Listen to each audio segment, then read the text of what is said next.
Guys, balita ko, wag daw kayong bibili ng shawarma dito. Nabasa ko sa review ng page nila na wag daw kayong bibili dito kung yung hanap mong shawarma ay yung konti yung laman, hindi worth it sa presyo, hindi masarap, at yung tipong mabibitin ka. Kasi kung ganun yung hanap nyo, hindi namin to marirecommend sa inyo. Tingnan nyo naman kasi napakalaki at napakataba nitong shawarma nila. Pati itong shawarma rice nila, grabe, punong-puno. Yung isang order mo nga sa kanila ay pwedeng pang 2 tao sa dami ng servings. Dito nyo nga lang pala mahahanap yan sa may Montalban, Rizal. Nasa may Barangay Burgos sila sa Doña Pepeng. At ang name ng store nila ay Fake Arab Shawarma 2.0.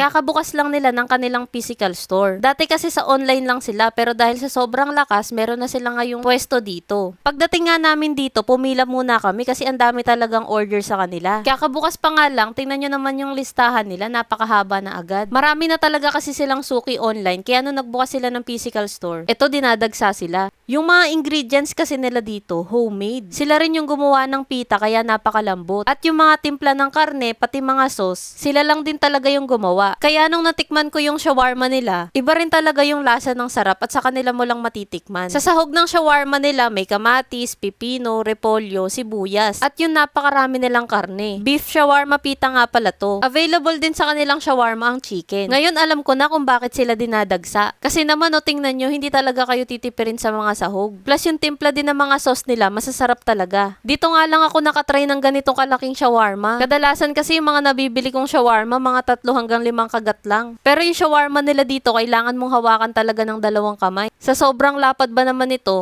at siksik sa mga laman. Ito pa yung isa naming in-order, yung kanilang beef shawarma rice. Grabe tingnan nyo naman, nag-uumapaw talaga yung laman.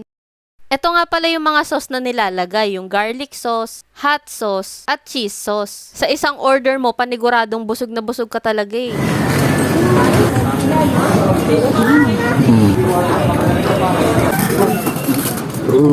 Shawarma. Grabe, laki po.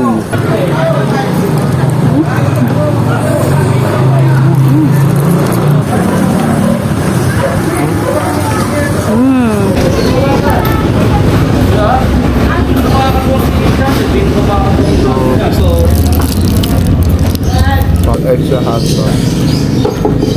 Sarap po, tingnan nyo naman ang laki.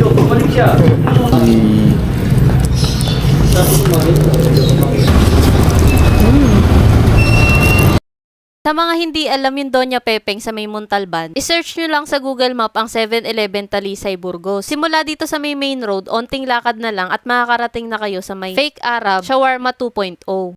Guys, naghahanap pa nga pala ako ng mga sulit na food trip dito sa may Montalban. Baka may marerecommend kayo, paki-comment naman. Para yun naman yung next naming dadayuhin. At para updated pa kayo sa mga mura at sulit na kainan dito sa Montalban, huwag niyong kalimutang i-follow ang aking mga social media accounts. Yun lang, maraming salamat. Bye!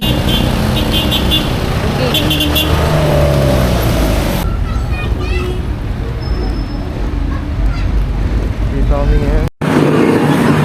Pili. Ito.